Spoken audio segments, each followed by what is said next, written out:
Hello and welcome to Multifamily Elevated. My name's Suzanne Hobson, and I am super excited to talk to you about vision, people, and execution, and how you can utilize this information to elevate you and your team and your experience in multifamily.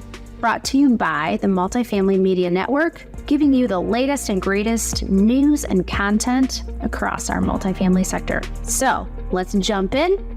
Enjoy this episode of Multifamily Elevated and enjoy the climb. Hello, everybody, and welcome to another episode of Multifamily Elevated. And we are back with some energy and a great episode with none other than Jessica Fern-Kirkland. She is here. Hello, Jessica. Hello. Thank you for having me. It's been a minute since I've been on a podcast, but I'm excited to be here. Well, we are really excited because you are going to be talking about a lot of things that multifamily and beyond want to hear about, especially in technology and people and all that good stuff. I won't ruin any of this by telling more. But if you could just give a brief intro of who you are for maybe the few people, 3 or 4 people that don't know already who you are. Yes. My name is Jessica Fern-Kirkland. Most people call me JFK. It's probably because my name is very long. I actually got the nickname when I was in product at Grace Hill and kept it. It just kind of stuck throughout all of my journeys and adventures. And I've been in multifamily for 17 years. Which is crazy to think about. It goes by so fast. And it sounds long, but I'm typically like the less tenured than whomever I am working with. But I've seen so much in this industry, and it definitely has fueled my passion for becoming this head of human and organizational behavior, which really encompasses the behind the scenes work that I've been doing while I've been a little bit more behind the scenes the last few years, just taking the consulting experience and what I know about people and science. I just started my master's degree in industrial organizational psychology. And so that graduate work, my love for science and my passion for people specifically and multifamily have kind of culminated into kind of what this next wave of impact is going to be, not just in multifamily, but across all industries, which I'm super excited to be partnering with you and your team on that, because I think that it's going to be amazing to be able to bring this type of impact to the broader industry. Yeah. No, I agree. And yes, we are really happy to have you part of the team. So another elevator and a builder at that. So you will be helping to build out the future of Here to Elevate. So makes sense with your futuristic way of looking at the world. Yeah. So thank you for that. I know you've sat in a lot of different seats. You've sat in the partner side, and you've also been an operator. Can you talk a little bit about that experience in your operations background? Yeah. I actually think that my tech experience, which I went from being at FPI management for almost 10 years, overseeing learning development, most operations, policies, procedures, governance, compliance, so many things I had across my desk. It was wonderful to be able to have that type of experience in a short amount of time, I consider, from when I was at the corporate office. But I transitioned out of that role and into a product management role at Grace Hill. And I remember thinking, like, when I was learning, I'm a certified product manager. When I was going through that training, I was like, this is describing the inner workings of my brain. Where's this been all my life? Yeah, with the process and the outside in problem solving and the pain points. And it just made so much sense to me that we would look at not what I think, but what the customer is trying to solve. The customer is like, insert whomever here, whether that's a client, whether that's a resident, whether that is a customer at a technology company or for a SaaS company. It really is about solving industry problems and having that perspective and really diving into, like, how do we anchor, how do we even reconcile all of the problems that multifamily is experiencing in a meaningful way and package it in a way that makes a lot of sense. And that kind of started my framework process. And I really started understanding that that's something that I'm good at. My brain recognizes patterns. I'm good at understanding point A to point B, which is where the process piece comes into play, because I love looking at inefficiencies. Are we duplicating work? Did we maybe band-aid things because we needed a short-term solution and nobody got around to the long-term solution? And my first task by my chief product officer at the time was to map multifamily, map the industry. And I was like, easy. Small Easy. order. I was like, okay, how am I going to identify all of the nuances that exist in multifamily? And it took me a while. I think it took me almost a full month, because I wanted to not only signify the different customers that exist within multifamily, right? We've got clients, we've got operators, we've got tech, but within those exist different systems, from affordable lens to a conventional lens. It's going to change the way the decisions are made. And what are the pain points for this particular audience versus this one? And then was able to layer in what is kind of my foundation in multifamily, which is the management agreement, the legal obligation to perform. If I'm a client and I'm looking at assessing a multifamily company, why would I not focus on the things that I'm legally obligated to perform? And those management agreements structure from what financials you're supposed to be giving on a monthly basis, to your marketing requirements, to your leasing requirements. And so when we are starting with the things that are going to keep us in business, and we need to do them well, that's where we started to anchor. So those became content categories or training categories, or however you want. And it's the thing that I have layered into this map of the multifamily that I've used specifically when I've been working with tech companies as a consultant, that makes the most sense, because it kind of breaks down the flow between why does multifamily exist? Which I did some research on, where did multifamily come from? I was super curious. It's really interesting about that research. This is a side note, because I've got big nerd energy. So I'm always I want to research, I want to figure out the data, I want to know where it comes from. And what was interesting is when I was seeing, where did multifamily come from? Where did some of the pain points that we're seeing today, when did those start become in the mix? One of the biggest and hardest things to solve for in multifamily specifically is governance. All of the changing legislation, and it changes like that. Having been previously responsible for overseeing governance and legislation change and disseminating that and updating policies and training, it is a ton of work. And when our systems and our people and our processes and understandings around these things don't align, it can be a really big deal. So knowing that context, I'm looking back and I'm seeing, okay, we had the landlord, your typical landlord, that kind of stigma or that paradigm coming through. And that was really 60s. And then you see the impact of fair housing and even ADA on building construction, that really start to take shape. But what was interesting was the model that was that needed to change and shape as multifamily became an industry that was around in the 80s is almost very similar to what exists today. Not a lot of change has happened. It's where the regional manager is there, that corporate structure. It worked for a while and it's not working anymore. And it's not a multifamily specific problem. I think our industry presents different issues because of how disconnected but connected it is with all of these different customer groups, with all of these different personas, with all of these different processes, with all of these different roles, responsibilities in a changing atmosphere and environment, from economics to workforce to legislation, not just in the industry, but in the United States in general. It is a significant amount to keep up with. So learning how to break that down and then landing on, what I'm sure we'll talk about later, is these kind of 4 Ps that run across most problems that I've seen in industries. It's really People cause problems, or I'm just kidding. They don't cause the problems.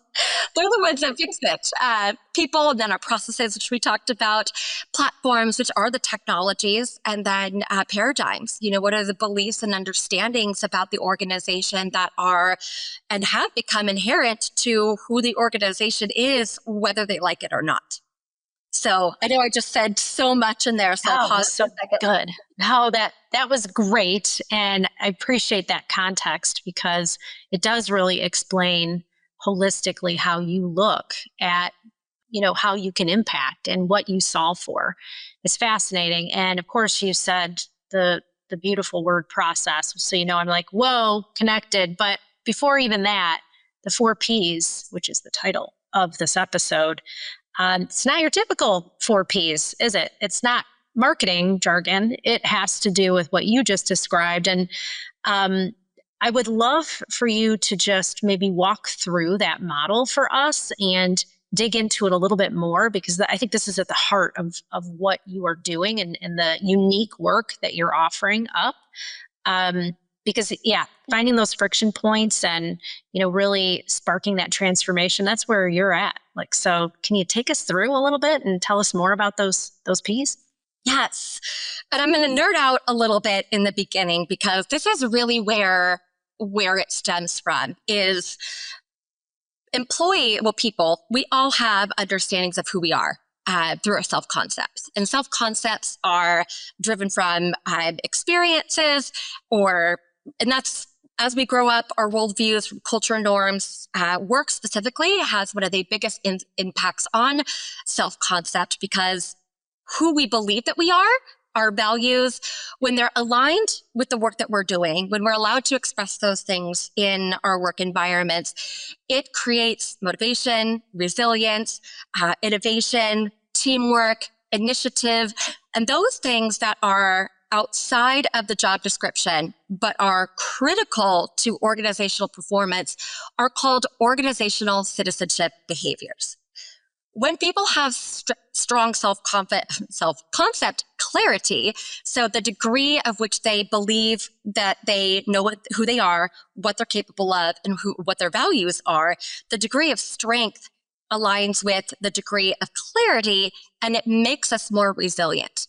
So when we have organizations that have human-first designs that are investing into self-concepts, well-being is an outcome of strong self-concepts, so is life satisfaction. There is no way that anyone could sit back and say, I perform well when I'm mad at work. Because we don't. We don't. If my boss talks over me or I feel dismissed or they're having a bad day, I'm going to spend the next, however many minutes, upset about it. I need to take a reset. So this is not something that is unknown. It just, for some reason, emotions aren't welcome in the workplace, and it's ridiculous. We are human beings. So how could we not expect for the things that impact our well-being, or especially at work, if there's a situation that happens that violates our values or maybe tugs on our morals, or maybe we don't feel included. Cultural competence is also an aspect to it. When our identities aren't welcome in the workplace, we also are not going to be operating at our full potential. So my entire model is really based around the idea that humans, when invested in their well-being, their life satisfaction, when we are deriving organizational citizenship behavior, which is a proven methodology to drive unmatched business performance. It's a fact. You can look it up anywhere you want. I pulled so much scholarly research on this. Organizational citizenship behaviors will outperform any other organization who doesn't have that, period. So that drives profit. So there's a direct correlation between human first and organizational performance. So everything that this model is doing is driving through the human, because you could have the most amazing technology ever, but if you didn't roll it out correctly and your people don't know how to use it, you might as well not have it at all. So it has to go through the people enablement first. And that's why people is the first of the 4 Ps. These core dimensions culminate to what I call organizational intelligence. That's what I've just come up with. I'm like, this is OI, organizational intelligence. It is. That's great. Yeah, it's the framework rooted in that truth that people drive performance across every single system. And if we're going to ignore human behavior in the workplace, good, bad, right, or wrong, it's not going to go away. I was almost thinking about when my dad would come home from work when I was a kid and he would want to not talk about work or separate that or, leave it at the door. I always heard that, but that's not realistic. How do we as human beings not react or respond to stimuli that comes our way in the workplace? We're just expected to brush it off and then not take it. We can't talk to anybody about it. It just doesn't make any sense. So we're welcoming that into the workplace, but not where it's, a cry fest. It's just, it's a truth that has to be acknowledged is if we want strong performance, we need the whole person involved and investing in these humans to drive these behaviors to then drive unmatched performance. There's just no way there's not going to be a good return on investment. So people, which we've kind of gone over, those are the humans that really power the organization. It's their behaviors, roles, motivations, skills, abilities, relationships, lived experiences. If I see applying it almost as a diagnostic tool, I will look for indicators that this piece is not aligned. Things like burnout, resistance, maybe it's leadership drift, talent gaps, disengagement. You can see this manifest in maybe out of office days or performance that has started to slip. If we're getting resistance, are we getting the bare minimum? When we're getting the bare minimum work, you can tell when someone goes above and beyond. That is a great indicator of someone's level of organizational citizenship behavior that they feel like contributing when they feel like they're invested into this long-term goal. I'm going to be just as bought in to go above and beyond or add my whatever. But if I'm not motivated because I don't see or I don't care, or maybe I feel forgotten, you're not going to see above and beyond production from me.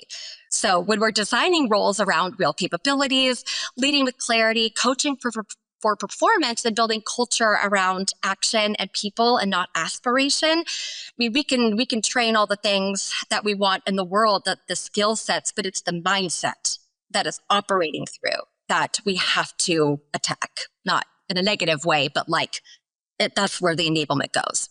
Yeah, where the focus and the concentration. I totally get it. I have a question on that because I talk about people a lot. I talk about right people, right seats. And you and I have had lots of conversations about just that. And it's interesting when we go into businesses and we see some accountability issues, let's say, which is all, reflective in the results and the lack of execution. And, you are starting to uncover what the real issues are. It's very often not the system that is the issue, but more so the culture, right? And where's the vision not clear? And where is, the focus on that citizenship that you talk about and really having a bar that people want to raise themselves to and not the other way around. And it's just really, it's a very interesting concept with that. And I also think, to your point, we have gotten away from that when we are looking at organizational structure. And that is why I always start with the accountability chart, because it's where the people are and whether or not they're in alignment with the right work to begin with. It usually starts right there. Would you say that that's true? Sometimes we don't match that very well. And we don't because we don't reward that. Sometimes we reward the ascent, of a leasing consultant, again, up one path that makes no sense to what really means something to them or what they can do really well. So I love that people part. I don't know if you can add anything to what I just said, but yeah. It's actually a great segue into the process aspect. And process goes, you're like, nailed it. You totally did. Because it makes so much sense to look at that. And this is almost the order of which I look at things, although each one of these could be, they're mutually exclusive. So they could be used on their own. But process, we look at workflows, routines, and rituals. We've always done it this way, or when I get a request to evaluate technology, our current system isn't working, and we are looking at making an investment to get a new one. One of the first things that I will do is I will look in and see how many of the organization's policies are actually reflected in the platform, because that's how you help behavior change. I think folks might not realize that when you are looking at process changes, and this could be you are updating your policy that instead of having to call out sick 2 hours before work, it's 1 hour before work. Just to update that one process, someone has to update the policy. They need to update the employee handbook. They need to roll it out. They need to train it. And then the next time someone calls in sick, it has to actually be remembered. But the person who they call is the accountability person that has to enforce to make sure that's there. And it takes 14 days to change behavior. So we can't expect to just, here's the technology, there you go. I've saved companies more money than I care to say just by helping them use the resources that they already have by rolling it out correctly. Oh, wait. That was like the best statement ever, because it really, literally, I love that. Like maximizing their current technology. That is so true. How much of the tech stack do you see not being used or not being used properly? Oh my gosh. You just want to switch it up. I will go through, especially on like property management software, that's the hardest one, because in order to change, like I'm a firm believer that property managers should have more autonomy. If a system settings limits that autonomy, maybe they can't approve bills, maybe they can't whatever, there has to be someone with the bandwidth and understanding of how all of these 4 Ps work together to make that one shift. Because if I'm going to allow my property manager to start approving invoices, that's going to require people enablement, a process change, a platform update, and an attitude shift. If I was not previously allowed to do this, I'm going to have to manage that new level of trust, that new level of insecurity that comes with change. Anytime there's a change, it always equals some form of loss. Even if it's a positive change, if I get promoted, that's amazing. But I might be a little bit scared because I've lost my expertise in my current tenured role. There's always a loss. When we mitigate that loss and when we protect that loss, we're actually able to help employees and people grow and learn from change. The transition piece, where we've let go of what doesn't exist anymore, we've come to terms with it. We're like, okay, I've got this loss. It's not going to be here. And we are still crafting what the future is going to look like. That is the exact right space for innovation to grow. That's where we get to be creative. One of my tips and tricks with change management is inviting the people affected most by the change to be a part of the process to help design the solution. They're the ones that should be involved anyway, but I digress. I don't want to get it. It's an entirely different podcast topic. Well, I don't know. I don't know if you can hear the crowds in the background and all of the clapping. And yeah, that is definitely something that we hear all the time. Wrong people at this table. Why are we making these? To what you said, right people, right seat, wrong person, wrong seat. So I'll get down into the weeds with current platforms. I will actually map that company's job description for community manager or whomever to the permission settings in the software system itself. I'll also look at logins. I'll also look at what role categories. Almost every software system has a role that you design. So that would be like property manager. Within that role, there might be different lanes that someone can go in, but do they actually match and enable what we need this role to do?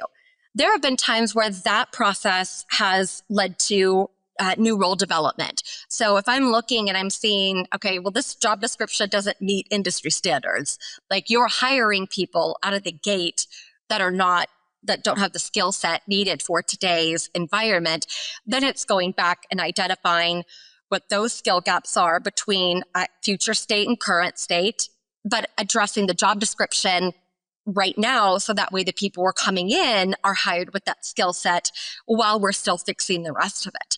I've taken full-on platforms and re-rolled them out before, retrained, re-rolled them out, redone permission settings, cleaned up people who don't even work at the community, at the company anymore, get them out of the system.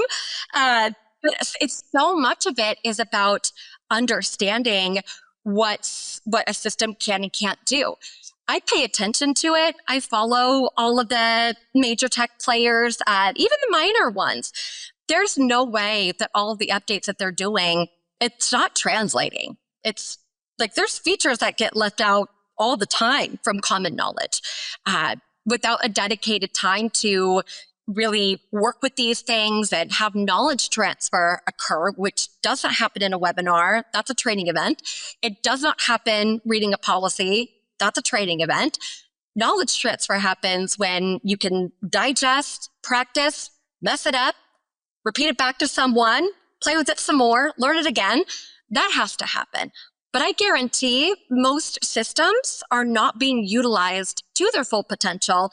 And instead of learning the automation piece of it, we're learning how to do workflows, et cetera, we get these little Band-Aids or shortcuts that happen.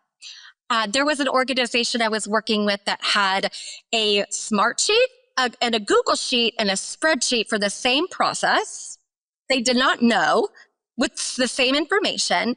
And the individual who was reconciling all three of these spreadsheets didn't feel like they had the autonomy or authority to say it was too much.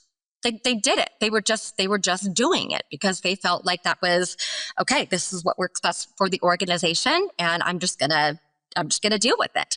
So that the process and the platform almost work hand in hand, but platform to me expands into what are the tools that the company is using, from communication methodology to how are you utilizing email?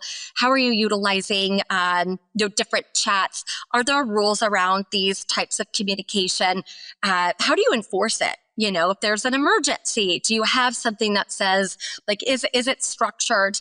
Structure can become repeatable, and repeatable becomes scalable without being prescriptive. It's a spirit of the incident, like take the essence of the incident or the situation, apply it across multiple situations, find the process and platform that can apply to every single one. You find that information out by having discovery interviews, looking at the organizational DNA. I don't love picking processes or platforms that go against the grain. If an organization is, quick and dirty, we don't want to be long and detailed. We want to meet them where they're at and find things that intrinsically apply and will seamlessly integrate with the way that the organization already behaves based on the people there. And the hardest part is really those paradigms, challenging the beliefs and assumptions about the decision-making culture. And that's really going to be when your mission statement is read out loud, whatever people think inside of their head is the paradigm.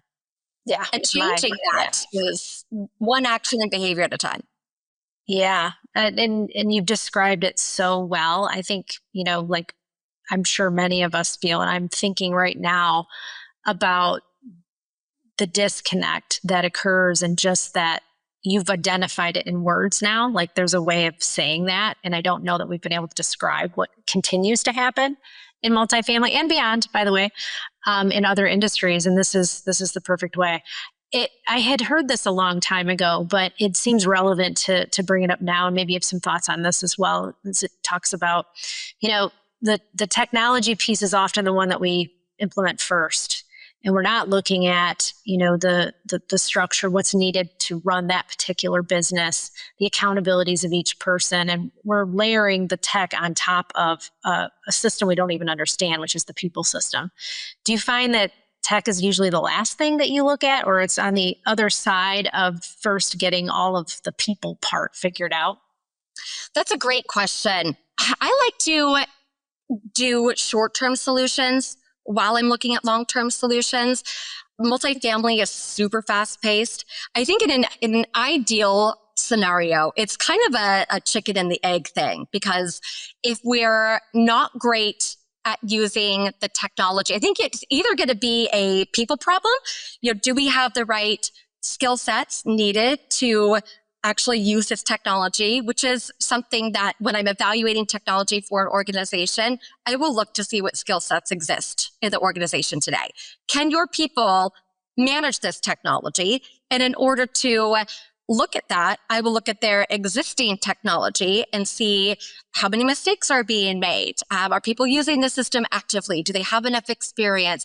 What are you not getting that you need? So is the software across organizational goals the right software to deliver those goals compared to current technology to deliver those goals? Sometimes you just grow out of things. But I would usually look at the first technology that's currently being used, because it's going to be the biggest frustration, especially because it's a central hub where everything gets documented, especially in multifamily. If the property management software system is not being utilized, it's going to be huge. It's where financials come from. It's too important to our industry not to look at that first. But is it necessarily the problem? Maybe, maybe not. But I could usually figure it out pretty quickly. Yeah. Ooh, this is just really, really good stuff. We are coming up to time, which means we're just going to have to come back. That's the only way that we can work through this, because there's just so much more to talk about. You and I have been talking solidly for, gosh, it's been a minute now, and just you have so much to offer and to give. And I think this is exactly what our industry needs, and other industries. I'm just going to keep throwing that in there, because a lot of these problems are not just multifamily. And to have, this very systemic and structured approach to being able to diagnose and then, recommend the best treatment, I just think is really going to move things along faster, which we said at some point in our conversations that speed is extremely important, especially to our business owners. And so I do want to ask you just, one more question, and it's really talking tactically, and it's talking about our leaders that are listening who maybe could feel a little stuck in the culture that they're in, or maybe they're experiencing some sort of a performance plateau. What's one behavior or mindset shift that they could make today that would have a positive ripple effect across their team? That's a really good question. I think the biggest challenge for leaders today is the weight of the decisions that they make. It's a lot. When I look at multifamily specifically, the leaders who are in big decision-making roles, presidents, vice presidents, et cetera, got there same way I did. Hard work, grit, some sweat equity. I mean, I was started as a leasing agent. The highest role that I held was president. And I didn't get my psychology degree until I was already president. So I didn't have a college education. Now I'm getting my master's. But when you've built success doing what you do best, it's a hard thing to be on the edge of a technological revolution, and in an industry where so many things are impacting, as a leader, to be able to raise your hand and say, I'm not sure what exactly we need to do, but we got to do something. And I don't know if I'm the right person to come up with that solution. Like owning the role that you're in and facilitating the strengths around you to be able to holistically problem solve is a big one. So I think that leaders acknowledging that they don't have to have all of the answers.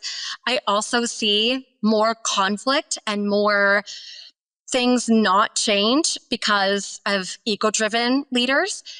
One of the biggest questions that I'll ask myself when I'm, if I feel like maybe I'm in my own way, or it's just an ego thing, or you kind of get that, oh, I don't like the way that felt, is that am I using my mind, or is my mind using me? We can translate that to the organization. Am I running the organization, or is the organization running me? Yeah. Wow. What great advice, Jessica. Thank you so much for that. I think that we've gotten a ton of nuggets out of this conversation. But if people want to talk to you more, I'm sure they will want to. How should they find you? What's the best way? I am all over LinkedIn, and that's probably the best way. Yeah, LinkedIn. Hit me up. All right. Yeah, it sounds great. Sounds great. Well, thank you again, Jessica, for spending your valuable time with us today and all of our listeners. And of course, we'll have you back. Till next time. Till next time. Thanks for tuning in to Multifamily Elevated, where we hope that you are inspired and ready to go, elevated to take on your next challenge in multifamily. So if you liked this episode, please subscribe, like, comment, and of course, share with your network. And don't forget that this was brought to you by the Multifamily Media Network, that is also sharing the latest and greatest in trends, ideas, and content across our multifamily space. Until next time, keep elevating, and we'll talk soon.